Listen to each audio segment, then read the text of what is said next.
part of this live today. Today, we're talking about 5 things you need to know before you become a vendor at any of the vending shows.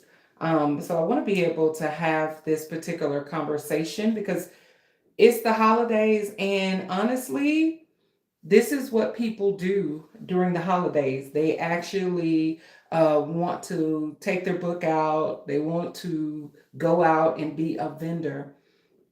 And so I wanted to be able to host this conversation today. So thank you for coming back to another episode of my live. All right. So before I get started, for those of you that don't know me, my name is Lynette Concincaid, the author and also writing coach. And you are here with 5 things you need to know before you become 5 things every author should know before they become a vendor. And let me break this all the way down. I want to break this all the way down because a lot of times, thank you so much for joining in. I appreciate you. Thank you so much for being a part of my live. If you haven't had the opportunity as of yet, please do me a big favor and subscribe to my channel. What we talk about on this channel is nothing but books. We talk about nothing but books on this particular channel. 2 things that's actually coming up that I want you guys to be a part of is, first of all, I am starting, I don't know what took me so long to do this, but I am starting a book club and I'm super excited about that. But it won't be just any book club, it's going to be a book club just for self-published authors.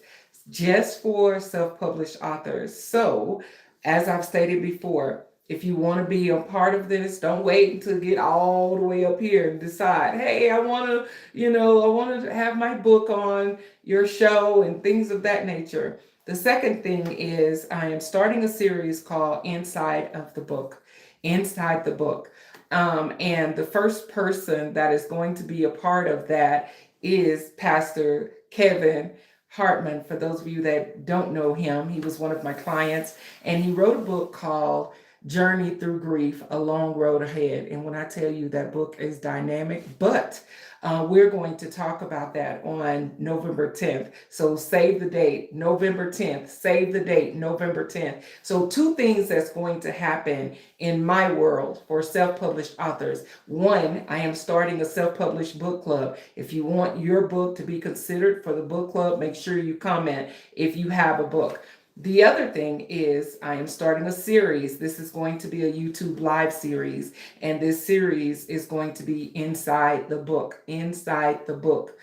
So we're going to be selecting, again, self-published books and just break it down with the author about those books. So for those of you that's watching today, please do me a favor. Make sure you're subscribed to this channel in order for you to get more updates about books. We don't just talk about any books. We're talking about self-published books, okay? So that is everything that I talk about on this particular channel. Thank you so much for chiming in. Y'all do me a favor. If you haven't had a chance to connect with me either on Twitter, on this channel, or on LinkedIn, make sure that you join me on those particular channels. Thank you so much for joining. I appreciate it. So let's talk about it, can we? Again, for those of you that's chiming in, I am Lynette Concincaid, the author and also writing coach. I appreciate you. When you're coming on these lives on Monday, I do want to let you know that these lives last at least 30 minutes, okay?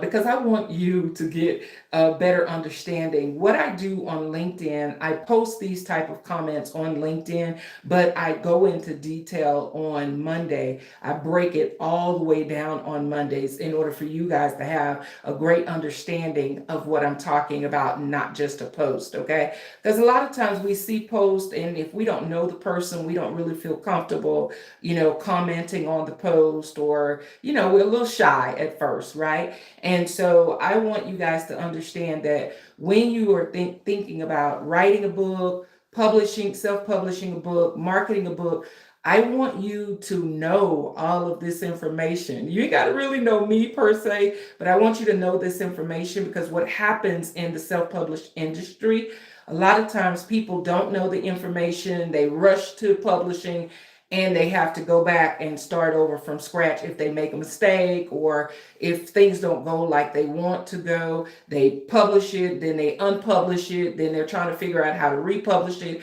And I don't want you guys to do that, because when you're making those type of mistakes and when you don't know how to actually publish your book correctly, you have to start all over and you have to redo a lot of things. I don't want you guys to have to do that. So today we're talking about vending as a self-published author. Vending as a self-published author. I have wanted to have this conversation for a long time, and one of the reasons why is because it's during the holidays. A lot of you as self-published authors are going to be approached with, should I be an author and should I not be an author? And yeah, I'm sorry, I gotta take off this hat. It's bothering me. I wanted to be a little cutesy ootsy today, but yeah, that hat wasn't working for me. Sorry, not sorry. All right.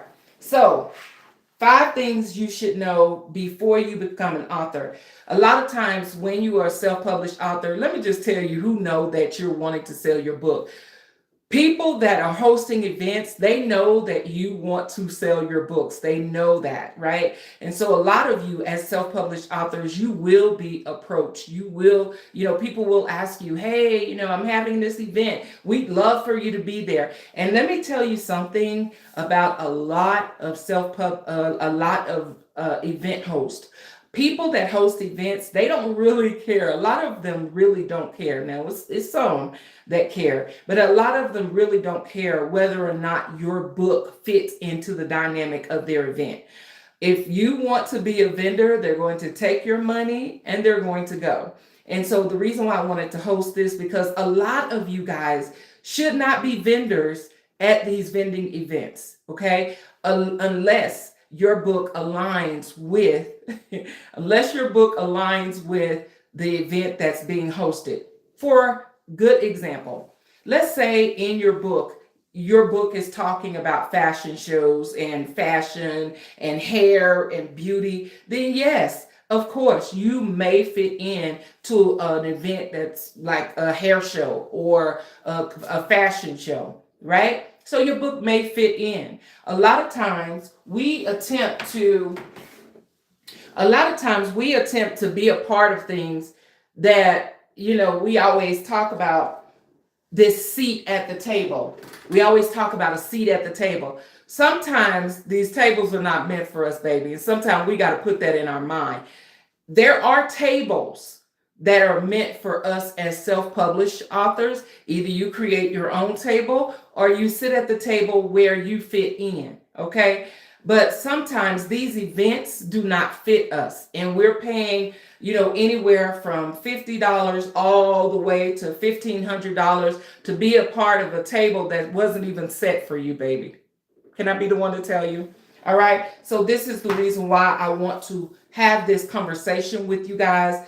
And also just giving you some tips of, if you decide to be a vendor for any reason, then be prepared. So I'm going to talk about that as well, because I see a lot of people that you try to support when you go to these different events, but they're not ready. They're not even ready. They don't even know how they're going to take your money in some cases. So I want to talk about it all the way from both angles and both ends of the perspective, in order for you to know that you can literally be prepared. So the first thing that I want to share, 5 things every author should know before they become a vendor.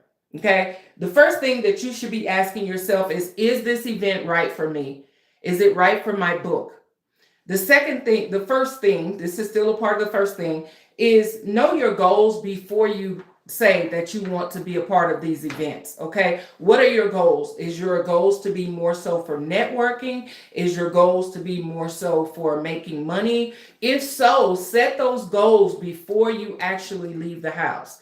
Before you leave your home, figure out, what is your goal? Is your goal to say, you know what, I'm going to make sure that I can network with 20 people?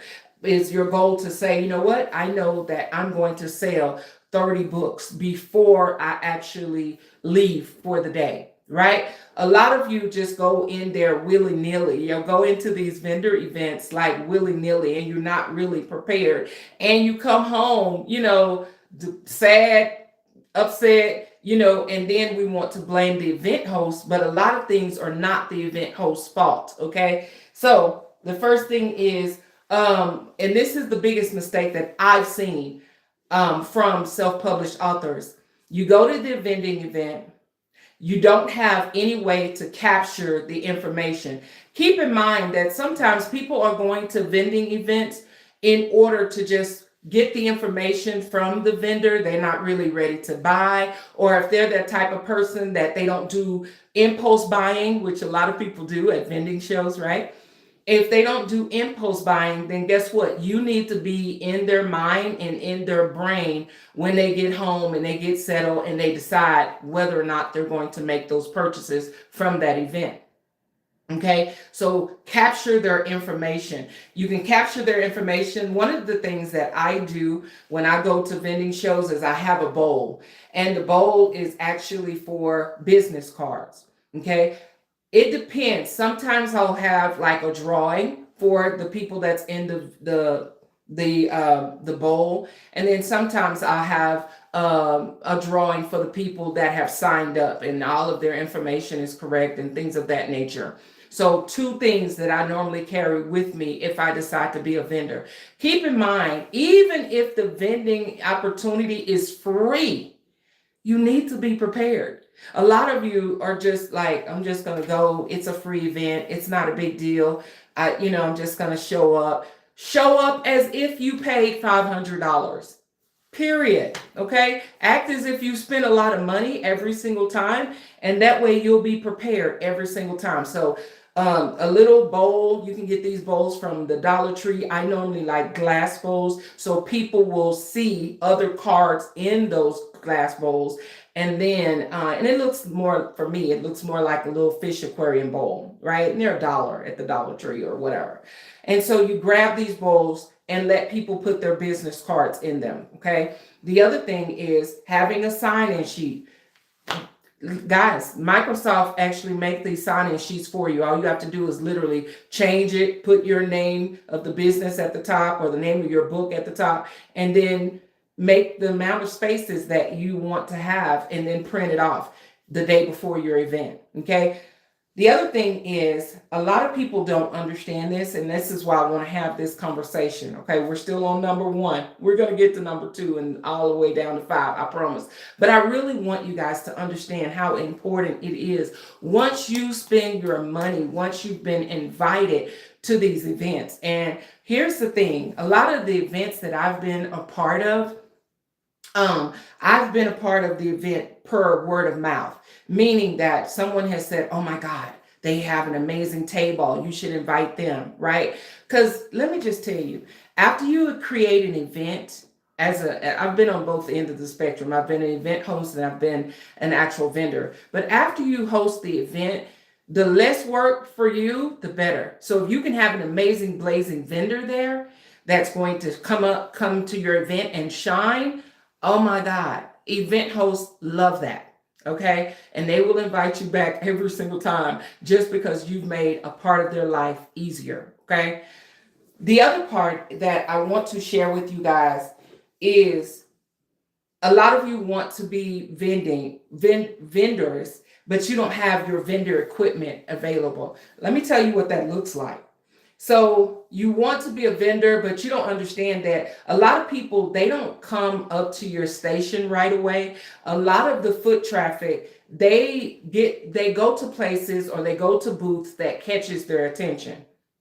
Did y'all know that? So if your event is blah, or your your booth, not your event. But if your vending booth is blah, and it doesn't have any pizzazz, and it doesn't, it doesn't have a way for people to want to come to your event, then they're not going to come. They're going to go to all these different places that's around you, okay? Because your booth is not doing anything. Okay, thank you so much for chiming in. I appreciate it. We're talking about, should I be a vendor as an author, right? 5 ways to make sure that you're ready to be a vendor for vending events, okay? So the one thing that I would say for you is invest in a banner. A banner. People look up. When you're going to vending events, they look up. They don't really look down unless you have captured their attention in some kind of way. Okay, keeping in mind that a lot of people are not actually looking down at tables, they're looking up. So have a banner, invest in a banner. Most banners is like between $200 to $300, okay? And have an amazing design on your banner. So every vending event that you're going to, you have a banner. It gives the people the opportunity to look up, okay? The other thing that I do, because I'm super extra when I'm a vendor, I get balloons. Okay, because keep it in mind, people look up.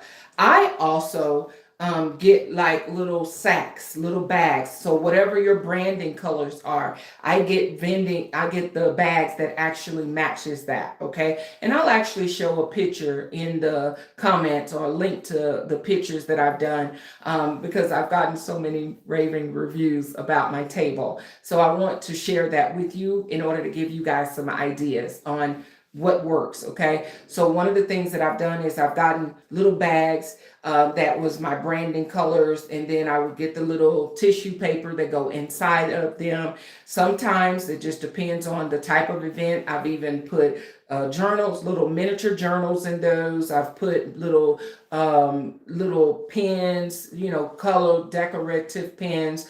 I also have big pens at my station, things that's going to catch people's attention, okay? And when they're coming over to your station to talk to you or to think that they're getting something free, then that's your opportunity to talk to them about your book, okay? So the first thing is know your goals before you go. When you go to these vending places, know your goals before you go. Number 2, the one thing that I want to say about knowing your goals, also, before you pay your money, a lot of you guys get upset when things don't work the way you think they should work as a vending show. But the main thing is you didn't ask any questions. They asked you to be a part of their event. The event host asked you to be a part of their event. You asked how much it was going to be. You paid that amount and you were out. You didn't care about anything else. One of the things that I want to share with you guys is ask questions. If you don't know what questions to ask,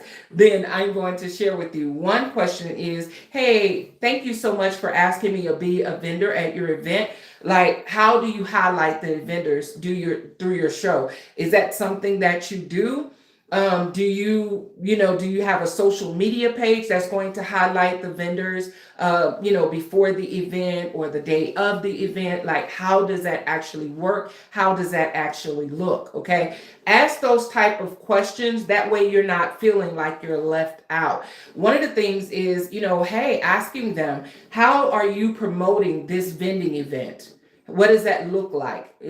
How's the advertisement going? How many people are you expecting? It's not a way for people to literally gauge how many people is going to be a part of the event, but you can ask, have you hosted this show before? What was your traffic like last year?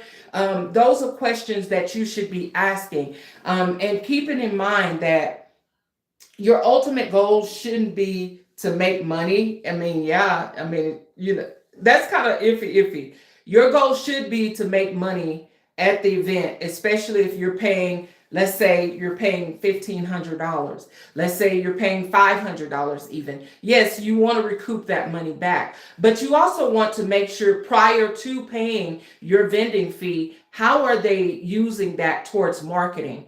Okay. And how are you going to be highlighted? I was looking at an event online recently, and I want to say it was Black on the Block, and they had like a VIP, platinum vendor, and they was actually highlighting those vendors on their page. And I thought that was pretty cool because that gives you the opportunity to actually make sales before you actually get to the event, depending on what you're selling.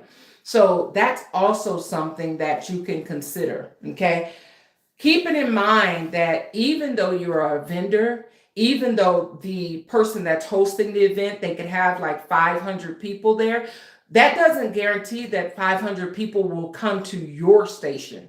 That doesn't mean that 500 people are going to come and purchase books from you. Okay. And that's a lot of times what we get mixed up as vendors, because we're like, well, if it's going to be 1,000 people there, yes, I'm going to make my money back. And that's not always the case, because if the show is not if the show was not catered towards books, and your book really doesn't fit into the event, there's not a guarantee that you'll make your money back. The other thing that I want you guys to understand is, what happens if it's not any type of foot traffic? I want to talk about that as well, because if it's not any type of foot traffic, we can't sit there and be like, well, the event host told me it was going to be, 100 people here. They told me it was going to be 200 people there. But things that hosts cannot control. We can't control the weather. We can't control how many people show up. The only thing that we can say to you is, hey, we sold 200 tickets, or we sold 300 tickets. It doesn't guarantee that those 300 people are going to buy from you, though, right?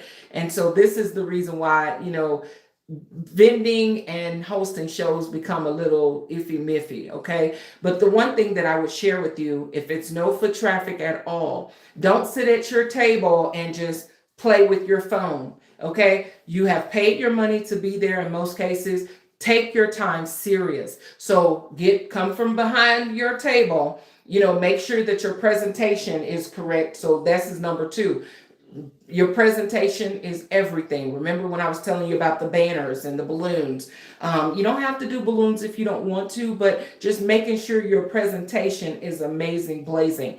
One of the things that I have for my table is I have the name of my business on my tablecloth. So that's one thing that people will see if they come up to me, or even if they don't, that is still embedded in their brain, in their mind. Okay. Keep it in mind. You want to tell a story as a vendor to where people can remember you, that they can go and Google you, and they can go and look up your business. Okay. So presentation does matter. Keep it in mind. Tall things, build upward when you're building up your station, because people absolutely love that. They love that. Okay. If it's not any traffic, use that time to create content. I have gotten the best content ever by, just being able to set up my tables, set up my station, making sure that, when I don't have customers, what I do is I make sure that, my Square is working. If I'm using Square, my payment processor is working. Also making sure that, how does it look to people when I come from around the table? How does it look? A lot of you will not have a long enough tablecloth so people can see the boxes. They can see all of the junk and the trash underneath your station. So how does it look when you go on the other side? Take pictures of your station. Look at those pictures to see. Look at those pictures to make sure that everything looks good and it looks amazing, right? So presentation, making sure your presentation is golden. The other thing that people make the biggest mistake on is they forget to ask what's provided by the event host versus what they're actually responsible for. So I have seen a lot of people get to certain vending events that they've paid for and they don't have a table, because they didn't realize that at the very bottom of that vending contract, it says must provide your own table, must provide your own chair, and so making sure that what are you responsible for versus what is the event host responsible for. The other thing is, when you are engaging with people, engage like a pro. Some of the other things that I have done is, if it's no foot traffic at all, I'm going to other stations. I'm taking pictures of other people's station. If I'm making content, I will act as if I'm interviewing them, because one, that shows collaborations, and no one knows the best vending shows to go to next than the next vendor, right?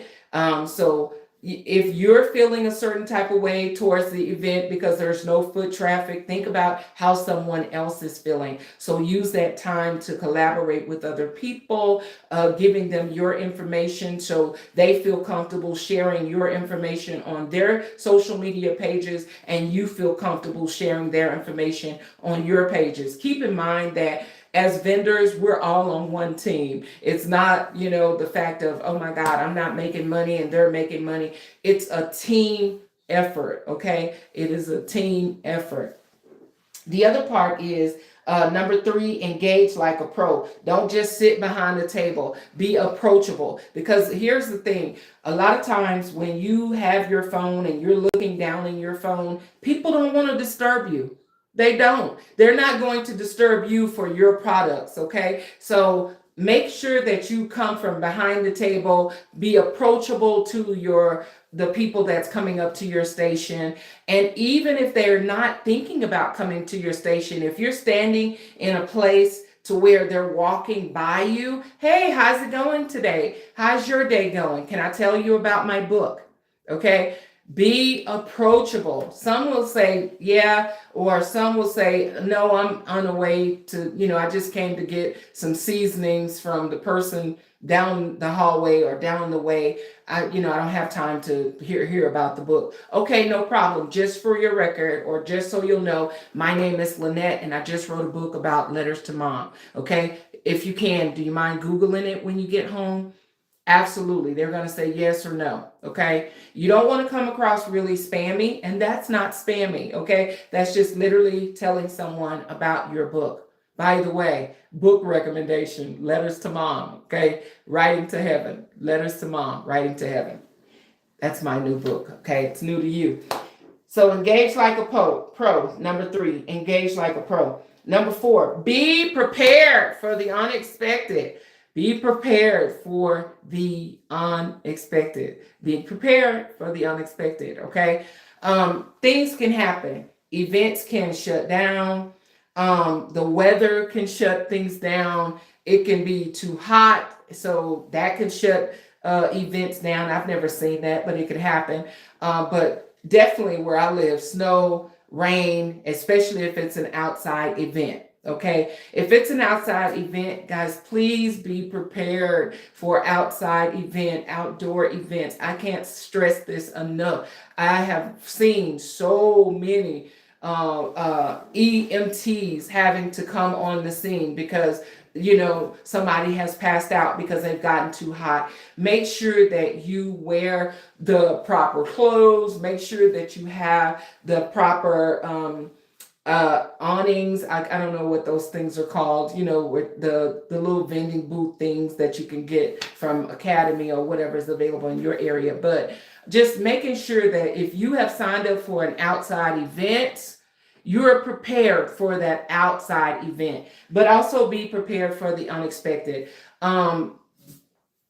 I know that sometimes we have our preferences. I want to be closer to the door. I want to be closer to the middle. I want to be closer to sometimes that doesn't happen. Okay. So be prepared for that. Whatever shift that happens, whether it be you have to be closer to the door, you have to be closer to, the back, or, the back of the event. Or I've seen events and I've signed up for events, and these events kind of piss me off because they don't say anything about this in the contract. But I've gone to events where I've paid for them, and the event was hosted in one part of the hotel, and here you are in another section of the hotel. No foot traffic is coming down there. So again, this goes back to the questions that you should be asking when you are deciding to be a vendor, because the event host calls the shots. You don't call the shots as a vendor. The event host calls the shots. And in their mind, they don't know what it's like to be a vendor in most cases. They're an event host, and that's their ultimate goal, right? But none of them really consider the fact of your vicinity, where you are in the vicinity to the actual traffic matters, right? And a lot of them don't know that information. And sometimes some of them don't care about that information, okay? So just be prepared for the unexpected, okay? Make it a great day regardless, okay? Go out, meet vendors, meet friends, make connections, have business cards available, have the little electronic business cards where people can scan your phone and stay in connection with you. Keep in mind that outside of this book, yes, you're a vendor, but outside of this book, honey, you are a whole professional, okay? You are a professional, and your book just validates that you're a professional. So remember to always be a professional first, even when you get upset. Be a professional first, because some of these vending events will tick you off. So let me just put that out there.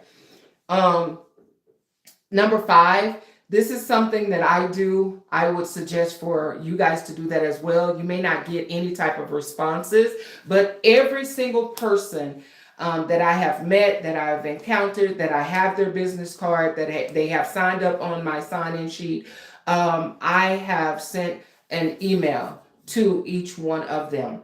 And I also do that for the event host, especially if it's an event that didn't quite go the way it should have for the foot traffic, okay? The foot traffic for vendors, not talking about how many people showed up to the event. I'm saying from the voice of a vendor, I will say, this is me, okay? Y'all ain't got to use my advice, but for me, I have said, hey, let's just say Sheila, okay? Sorry if your name is Sheila, but just say, hey, Sheila, thank you so much for allowing me to be a vendor at your recent event.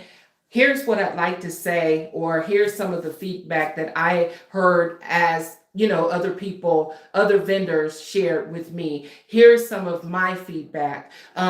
And some event hosts, if they're on the up and up and they really want to host an amazing event for themselves as well as for vendors, they're going to care, and you will get a response. And they'll say, thank you so much for sharing that. I wasn't aware of that. Or some of them you just won't hear again because this is their MO. They just take your money and run type of people. So you won't hear from them because they're already aware that their event is shabby and they shouldn't be hosting events and they shouldn't be having vendors at their event. But sometimes people use vendors for their events because that helps them to pay the cost of what they're trying to host. It happens, guys. So a lot of times you're expecting foot traffic, and vendors are the foot traffic. Let's go and put that out there. Okay. So don't get suckered into events that make our heart feel good. Like right now it's October. So what makes our heart feel good? Like events for breast cancer and breast cancer awareness. And people will host the suckiest events possible during this time because they know that they're pulling on your heartstring. They know that you're going to get suckered in for these type of events. You're like, oh yeah, I should be a vendor. And you get there and it's you and you're excited and it's you and 20 other vendors. No traffic, nobody's promoted anything. This is the reason why you ask for this type of information prior to the event. Hey, this sounds like an amazing event. Can I have your social media handles? I just want to see, what the event looks like online. Okay. Sometimes the event can tell a major story online. It'll tell, how the promotion is going. The second thing is it Googleable? Is it an event that you're able to Google and find out a lot of information about? Because sometimes the event host is an OG. And when I say the event host is an OG, that means that they can sell out stadiums and they've never been online and their event has never been online. But then you Google it and you see that, oh my God, this is an amazing event. Yeah, I should be a part of this event. So first place to go, online. As far as social media, if on social media, if you get some kind of vibes on their social media and it's not telling anything about this event, it kind of, it's kind of a deterrent for me. The other thing is Google it. How is it on Google? What does it look like on Google? Is it people that saying, I can't wait to be a part of this event? Is it if it's an event that's in your neighborhood and you've never heard of it, then check with other people in your neighborhood. Hey, have you heard about this event? I'm thinking about becoming a vendor. Okay. And see about what this event looked like previous years. If it's an event that they've been hosting over and over and over again, then it should be something online about this event, right? But do your follow-up. Send out emails. Send out, I've gotten text messages about events before. I don't know how to feel about that, but try and see, see what floats your boat. But if you're going to dive into vending events, baby, dive all the way in. So, what's the best place to find out about vending events? Eventbrite. Eventbrite. Find out about events through Eventbrite. The other thing is go through your colleges. Where did you graduate from? What events are your colleges hosting? A lot of times you guys have events that's right under your nose that's perfect for your book, but you're overlooking it. If you're part of a chamber, what event are your chambers hosting? The networkings that they're hosting, would they allow you to have your book showcased for those events? Like, check with your chambers, check with your community partners, and the community partners being like the places. What is it called? I can't think of it right now, but it's, they have the organizations for women and things of that nature. So just check with them to see if they would allow your book to be there, if it's a certain time of the month that they have they showcase all books. So just check with them, check with your sororities, check with your fraternities. But always just start from the bottom up. Like, a lot of times you guys are going all out and it's right here at your fingertips, okay? It's the low-hanging fruit that you guys are not even checking. Y'all are not even checking into it. So for those of you that have chimed into this particular episode of 5 things you need to know and 5 things that you need to do before you become an vendor as author, y'all do not get suckered into these events just because it says Martin Luther King, Dr. Martin Luther King event, or Black History Month event, or Love Fest event for Valentine's Day. Like, don't get suckered into those events just because you are feeling some type of way in your heart about these events. Do your due diligence, do your research, and in most cases, anything between 500 and up should have a contract. So make sure that you're reading that contract. A lot of these events should have contracts. Even if it's a free event, it should have a contract. Make sure that you're reading those contracts and making sure that you adhere to those contracts, because some of those event hosts can kick you out because you're not doing what you're supposed to do. Okay? So just make sure that you're available. Making sure that you're prepared for these events. Another thing that you guys can do, and I won't say the bartering system, this is not really the bartering system, but always ask the event host, hey, are you open to, allowing someone like me, because I'm a vendor with a book, would you allow me 5 to 6 minutes to introduce myself to your audience? And also, are you open to allowing me to speak about my book or something of that nature? Always ask, because sometimes they need space fillers for their event. And sometimes they'll just say, you know what, actually, we were looking for someone to do that, or we were looking for an actual speaker for the event. So always, always, always ask. You'll never know until you ask, okay? And if it's something that you're good at with an event, let the event host know. Let the event host know. In some cases, you are able to keep your vending amounts in order to do what you're good at for the event. And it's a win-win for the event host, and it's a win for you as well. Okay. I've seen so many people get their foot in the door just by offering a certain service for the event. Okay. So just try some of those options as well. Thank you so much for listening to this. For those of you that made it all to the way to the end, I am Lynette Concincaid, an author and also a writing coach. I am now just on LinkedIn and YouTube. So thank you so much for watching me here. I appreciate it.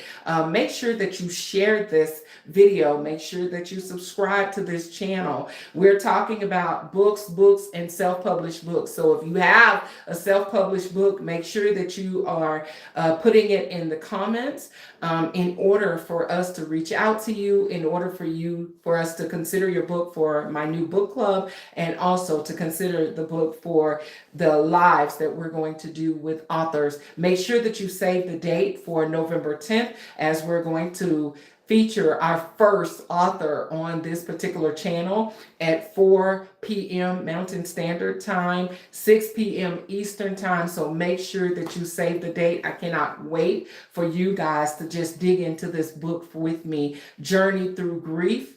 Journey Through Grief, A Long Road Ahead. I cannot wait for you guys to dig into that book with me. Thank you so much for joining. Have a wonderful day. Bye-bye. See you next Monday.